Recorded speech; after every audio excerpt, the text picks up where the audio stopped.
શામળાજી સરોદય આશ્રમ ખાતે સંયુક્ત ઉપક્રમે નવનિયુક્ત આચાર્ય શ્રીઓની શિબિર અને સ્નેહ મિલન.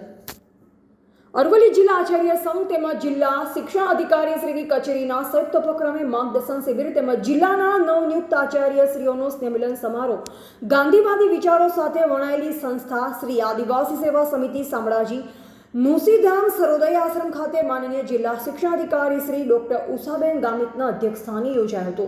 કાર્યક્રમની શુભ શરૂઆત પ્રાર્થના દ્વારા કરવામાં આવી. આચાર્ય સંઘના મહામંત્રી શ્રી સંજીભાઈ જોશી દ્વારા શાબ્દિક સ્વાગત કરવામાં આવ્યું. મહેમાનોના હસ્તે દીપ પ્રાગટ્ય કરવામાં આવ્યું. મહેમાનોનું ફૂલ છડી અને શાલથી સન્માન કરવામાં આવ્યું હતું.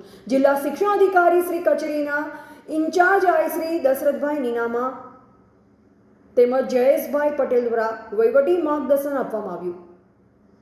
અરવલ્લી જિલ્લામાં નવનિયુક્ત આચાર્યશ્રીઓને સન્માનિત કરવામાં આવ્યા. આચાર્ય સંઘના પ્રમુખ શ્રી એન.ડી. પટેલ દ્વારા વહીવટી પ્રશ્નોનું તેમજ ઓફિસ સાથેના કામકાજની ચર્ચા કરવામાં આવી તેમજ નવનિયુક્ત આચાર્યશ્રીઓની આવકારવામાં આવ્યા.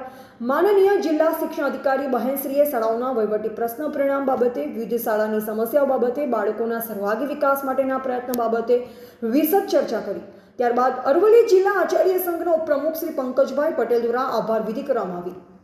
આ શિબિરમાં સમગ્ર જિલ્લામાંથી આચાર્યશ્રી ઉપસ્થિત રહ્યા હતા તેમજ સંસ્થાના સંચાલક શ્રી સોનજીભાઈ બારિયા સાહેબ, અરવલ્લી જિલ્લા વહીવટી સંઘના પ્રમુખ શ્રી કૌશિકભાઈ સોની પણ ઉપસ્થિત રહ્યા. સમગ્ર કાર્યક્રમ સફળ બનાવવા માટે તાલુકા પ્રમુખશ્રીઓ તેમજ જિલ્લા સંગઠનના હોદ્દેદારો દ્વારા અથાગ પ્રયત્ન કરવામાં આવ્યા.